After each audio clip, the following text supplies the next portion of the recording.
Magandang gabi po mga pare ko. Loading time po namin ngayon.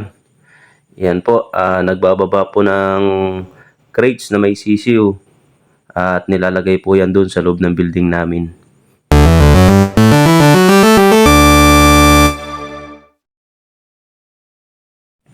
Ito po mga pare ko, yan po yung crates na may sisiw. Inaayos po namin yan bago po namin latag yung mga sisiw.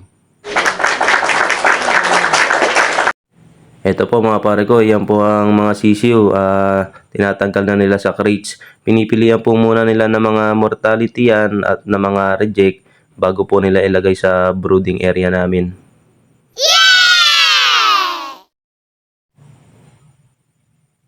Yun, yan po ang aming operation manager, si Sir Dave. Masipag na at napakabait po niyan. Ito po, yan po yung mga sisiw na dineliver sa amin ngayon. Mukha naman pong magaganda at masigla po sila, active na active po kaagad.